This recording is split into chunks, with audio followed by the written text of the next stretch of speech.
Hey, welcome back to my YouTube channel. I'm Xavier Smith, and today I'm going to talk about partial fractions in pre-calculus. So let's get into it with what the heck does partial fraction mean? Honestly, I don't know. But it's basically when we have this fraction that has variables in it, right? And we're just going to turn it into something like something plus something.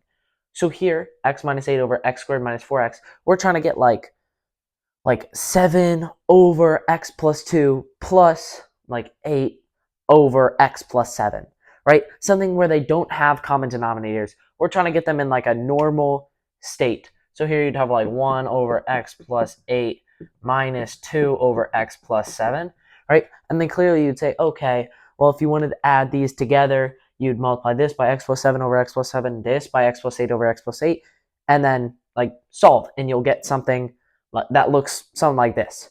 But what we're doing is we're going the opposite direction. So that's all that is. So let's just do it if that makes sense. First, what you're going to do is just factor out this denominator, because you should be able to factor it out. Here we can take an x.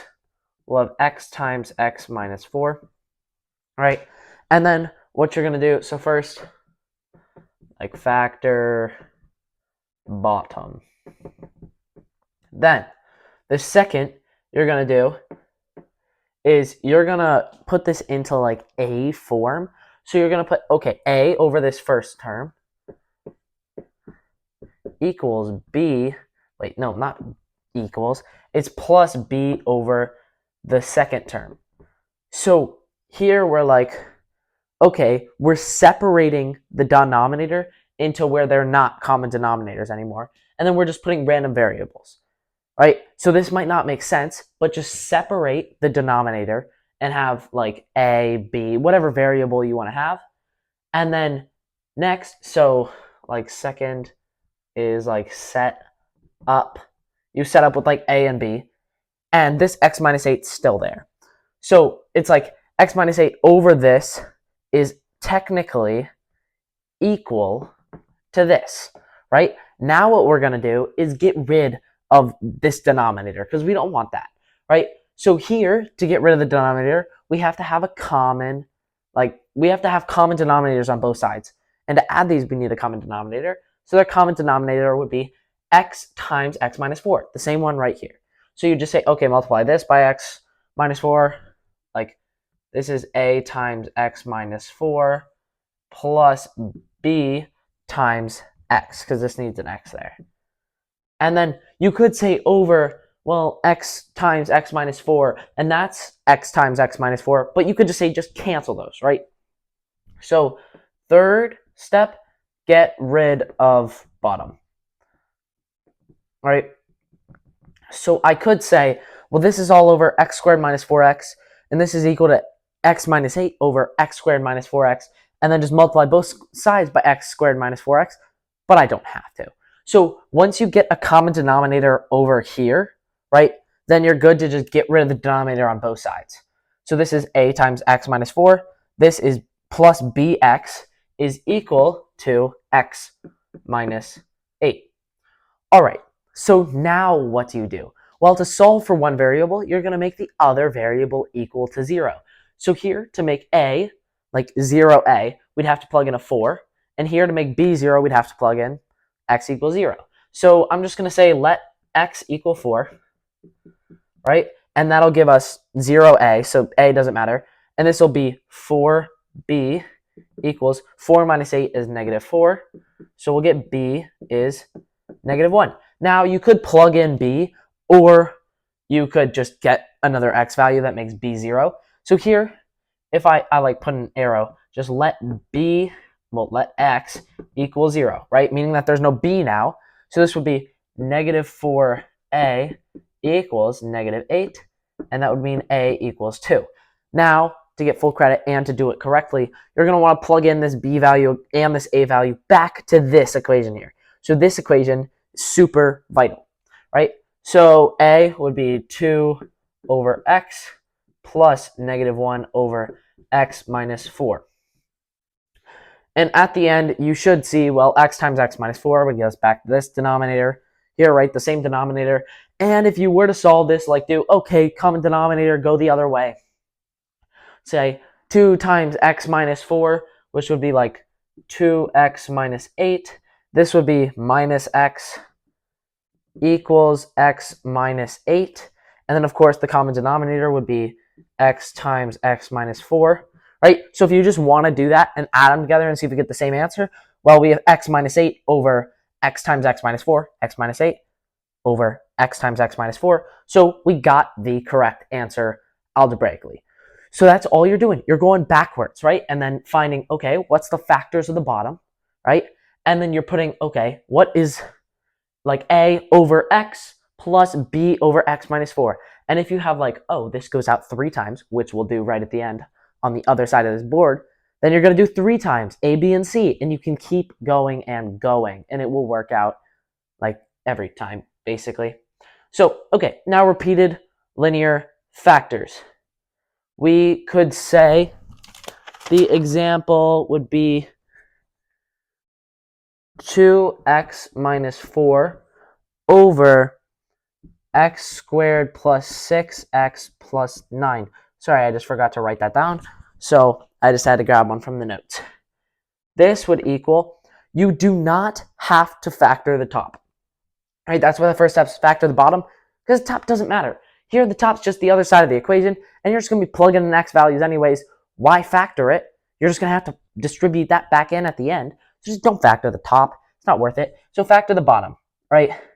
X squared plus 6x plus 9 is really x plus 3 squared. All right, because that would be x squared plus 3x plus 3x plus 9. Okay, so now we know that one of them at least has to be like x plus 3 squared, because there's an x plus 3 times an x plus 3 in the bottom. What do you do? Well, here, you're still going to set up your like a plus b, right? A, you're going to set up as just x plus 3, but you can't have the same denominator in both, right? Because you still have to multiply 1 by something to get this to work. So you're going to have to say b over x plus 3 squared. And that still makes the common denominator x plus 3 squared, right? So if you put x plus 3 squared for both, it's going to be wrong. The thing is, you always have to find a common denominator, right? So these can't be the same to start. So this one has to be x plus 3. This one has to be x plus 3 squared. If this was anything else, you'd kind of be screwed. So it's 1, but why would you do that to yourself? Okay, so now what do you have to do? Well, common denominator is x plus 3 squared. This b is already over x plus 3 squared. This is not. This is over x plus 3. You have to multiply a by x plus 3 over x plus 3, and that'll give you a times x plus 3 plus, you didn't multiply b by anything because you didn't have to. So you'd say plus b equals 2x minus 4. Remember, we got the common denominators on both sides. Common denominator here would be x plus 3 squared. This is x plus 3 squared. You can multiply both sides by x plus 3 squared, get rid of those denominators. And we just did that all in one step. If you really need help with that, please comment, and I will be more than happy to help you with that. Okay, so now we can't do anything with b, right? We can't get like b gone for this first half. So we're going to say, okay, how can we get a gone? So we can at least solve for b. Well, a times x plus 3, if we make x 0, let x equal negative 3, we'd get 0a plus b equals whatever this is. So we get b equals, that would be negative 6 minus 4 would be negative 10. So b is equal to negative 10. All right, well, now what to do? Well, as I said earlier, you can plug b back in. It's a little more work, but you can plug it in. Okay, so we say a times, and just give x a value so you're not solving for two variables. I like x equals 0. It's a really nice one. So let x equal 0, right? So this will be a of 3 plus b equals negative 4, because that canceled. Oh, not plus b. That's plus negative 10, which is minus 10, right? You move that over, you'll get 3a equals 6. a equals 2. Then plug them back into here. So we'll get 2 over x plus 3 plus negative 10 over x plus 3 squared. And then again, I suppose we could multiply it out. You'd say, okay, this is 2 times x plus 3 over x plus 3, whatever. That's 2 times x plus 3 minus 10 would be 2. X plus 6 minus 10 will give us 2x minus 4. And then the common denominator would be x plus 3 squared. And guess what? If we go back, that's 2x minus 4 over x plus 3 squared. And we got the correct answer once again. So remember, you need this a and b. Okay, now, finally, if we have 3 linear factors, this might trip people up, but it's the same thing we've been doing this whole time. All right, so first, factor the bottom, right? You can take an x out. Clearly, you can see that. X times x squared minus 4. Then, what x squared minus 4 is a difference of squares. Sorry. So that means we have x times x plus 2 times x minus 2. Because x plus 2 times x minus 2 would be x squared minus 2x plus 2x minus 4. So x squared minus 4. Okay, well, now what? You'd say, okay, a over the first term, x, plus b over x plus 2 plus c over x minus 2. And don't worry if you said like b over x minus 2, because you said, well, it's x minus 2 times x plus 2. It doesn't really matter here. The a, b, and c values aren't really what you're solving for. You're solving for the end, the little addition, like 1 over x plus 2 times, well, like plus negative 1 over x plus 3. That's what you're solving for. You're not really solving for a, b, and c here. Okay, so now again, we need a common denominator. All right, so the common denominator for all of these would be x times x plus 2 times x minus 2. It's easy to see because it's right here. This is always our common denominator. So what do you have to do to get that common denominator? Well, we'd have to multiply a by these two. So it'd be a times x plus 2 times x minus 2 plus b times x minus 2 and plus c times x plus 2. And that'll equal x squared plus 12x plus 12. Running out of room here. Okay, so now you can solve for any of the terms first. I'm just going to solve for a, meaning that I have to get something that, like, get a isolated. What I see is these two, b and c, have x. So if I say let x equal 0, b and c are gone, right? Because b times 0, it doesn't even matter what this is. B times 0, 0, c times 0, 0, and then those x's get gone. So we get a times 2 times negative 2, so negative 4a equals, that'll be 12. So we get a equals negative 3. Simple, right? Now plug in another one. If we say let x equal negative 2, we'll say, okay, a is gone, c is gone, because that's a 0, but this b is good. So this would be b, that would be negative 2 times negative 4 would be 8. So it would be 8b equals negative 2 squared is 4.